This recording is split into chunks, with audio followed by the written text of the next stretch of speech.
This is KGW News at noon. Take a close look at your screen. That is 27-year-old Michelle Melendez and her 8-year-old daughter, Layla Stewart.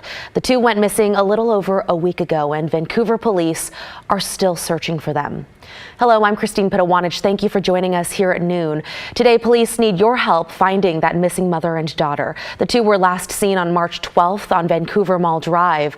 Police records show Michelle's boyfriend, Kirkland Warren, was arrested on Sunday, but it's unclear if that arrest was connected to their disappearance. As of today, Warren has been charged with witness tampering, violation of a protective order, and unlawful possession of a gun. Warren was due to appear in Clark County Court virtually today, but there were some technical issues. The judge, however, did set his bail at $1 million. While police have not linked Michelle and Layla's disappearance to Warren, they do believe the disappearance is criminal in nature.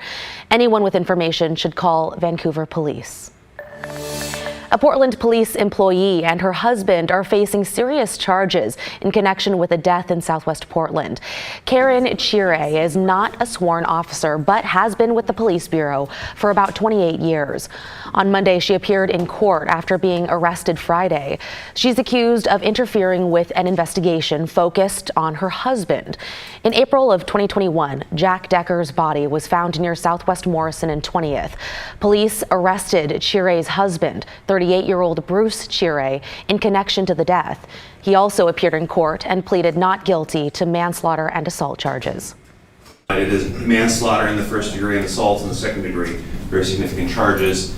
We do believe because of those charges he is a flight risk, and that is why we're asking for security of $200,000.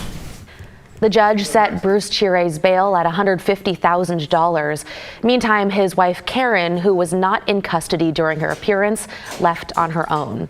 Karen Chire has been on administrative leave since April of 2021. In Salem today, lawmakers hosted a public preview looking at pieces of legislation meant to tackle gun violence. The bills all address various issues tied to guns and gun safety. The package includes legislation that would clamp down on so-called ghost guns. Those are guns that can be assembled at home and don't have serial numbers, making it harder for law enforcement to track them. Today, Attorney General Ellen Rosenblum highlighted the importance of the bills. And it's very clear up to 50% of the crimes being committed in California with guns are committed with ghost guns. So they pose a real threat to Oregonians, and they're specifically designed, as noted, to avoid all the measures that we have in Oregon to encourage responsible gun ownership. So they appeal to people who can't pass a background check. The bills include a ban on ghost guns, also raising the minimum age to buy a gun to 21, as well as giving local governments more control over concealed carry laws in their area.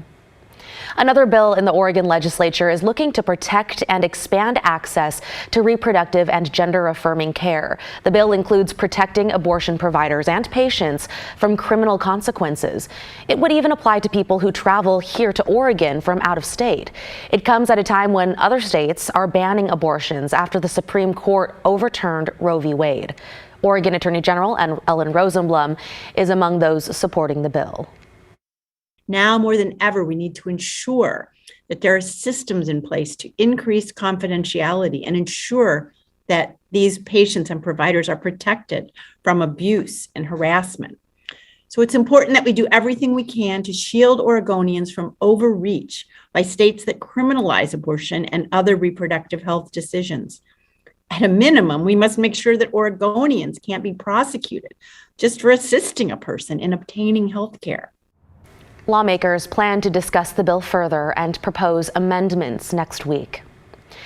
Also, a bill that would allow Oregonians statewide to pump their own gas passed the state house and is now headed to the Senate today for a reading. The proposal would require stations to offer both self-service and attendant service. It would have no effect on gas prices. People who want to keep the ban on self-service say it helps provide jobs, but some gas station owners say they just don't have enough staff. If it passes in the Senate, the bill will head to Governor Tina Kotek's desk.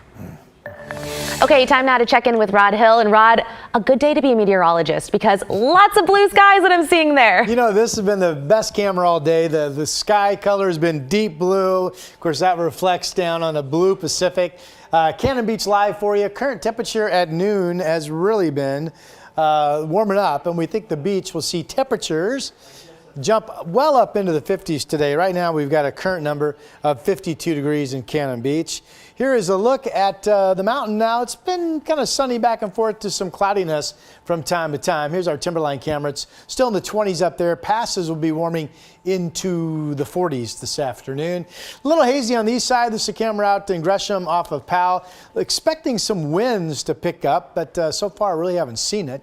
Gresham and Troutdale both still reporting mainly light conditions. And here's downtown Portland. I-5 moving nicely. We're at 52. Should be a piece of cake, I think, to get 10 more degrees out of today. That'll push us to 62. Pretty much considered normal for a sunny day for this first full day of spring. But coming up, Christine, lowering snow levels. I have a chance of a thunderstorm on the 7-day forecast. I have highs only in the 40s on the 7-day forecast. That's coming up. What? I'm on a roller coaster here. Okay, thanks, Rod.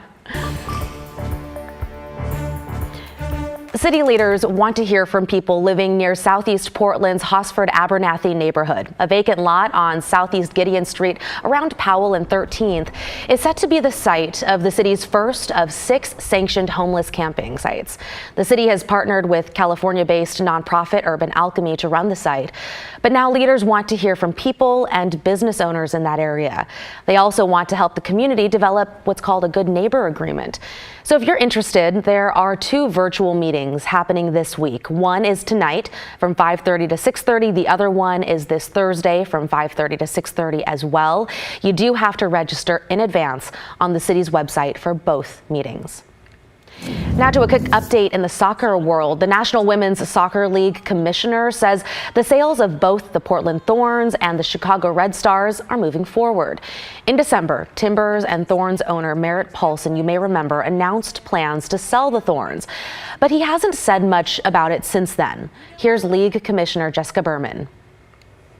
No specific news to share, but we are working in partnership with those club owners to make sure that the teams are really put in the hands of the right owner to be able to join the league and support the league's macro goals. The Thorns are back in action this Sunday with their season opener. They'll be facing off against the Orlando Pride at Providence Park. That match starts at 2 p.m. And before we head to break, we've also got a health alert to tell you about. The Scenic Fruit Company in Gresham is recalling frozen organic strawberries sold at Costco and Trader Joe's. The FDA warns people should not be eating them. Instead, go ahead and return them for a refund. 5 people in Washington have become sick with hepatitis A linked to the strawberries. 2 of them had to be hospitalized.